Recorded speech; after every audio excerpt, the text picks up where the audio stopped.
एक तरफ वनवासी और दूसरी तरफ आदिवासी। आदिवासी आपका नाम है, ये आपने अपने आप को दिया है और इसका मतलब होता है कि जो इस देश के, इस जमीन के पहले मालिक होते थे, जो यहां सबसे पहले रहते थे। वनवासी का मतलब वो लोग जो जंगल में रहते हैं। वनवासी का मतलब आपका कोई कल्चर नहीं है, आपकी कोई हिस्ट्री नहीं है, आपकी कोई भाषाएं नहीं है, आप सिर्फ जंगल में रहते हो। अगर कर्नाटक में जंगल है तो उसमें जो लोग रहते हैं वो वनवासी हैं। अगर जापान में जंगल है तो उसमें जो लोग रहते हैं वो वनवासी हैं। अगर अफ्रीका में जंगल है उसमें जो लोग रहते हैं वो जंगल है। वो आप सब एक जैसे हो जो जंगल में रहते हैं। हमारा कहना दूसरा है। हमारा कहना है कि अगर किसी भी व्यक्ति को, किसी भी देश को आगे बढ़ना है तो उसे सबसे पहले अपने आप को समझना होता है। वो कौन है, वो कहां से आया, उसकी हिस्ट्री क्या है, उसकी जड़ कहां है। बिना जड़ को समझे पेड़ अपने आप को समझ सकता है?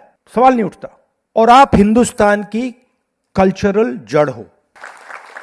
मतलब जड़ का क्या मतलब होता है? जड़ का मतलब है जो सबसे पहले धरती को टच करता है। पेड़ में से जो सबसे पहले धरती को छूता है, जमीन को छूता है, उसे हम जड़ कहते हैं। तो हिंदुस्तान की जड़ क्या है? आदिवासी है। उनका कहना है नहीं, उनका कहना है नहीं नहीं नहीं नहीं नहीं नहीं नहीं, जड़ से कुछ लेना देना नहीं, हम तो सिर्फ पेड़ को जमीन के ऊपर से देखेंगे। और हमारा कहना है नहीं, अगर आप देश को समझना चाहते हो, देश की प्रगति चाहते हो, आपको जड़ समझनी होगी। तो हमारे लिए विक्रांत ने कहा कि आपको इंजीनियर बनना है, आपको डॉक्टर बनना है, आपको लॉयर बनना है, ये सब चीजें ठीक है, मगर मेरे लिए आपकी जो हिस्ट्री है, जो जड़ की हिस्ट्री है, हजारों साल पहले यहां क्या हो रहा था, वो आपके पास है। मतलब वो मेरे लिए नेशनल ट्रेजर है। वो सबसे जरूरी चीज है। कल्चरल ट्रेजर है, हिस्टोरिकल ट्रेजर है, नेशनल ट्रेजर है।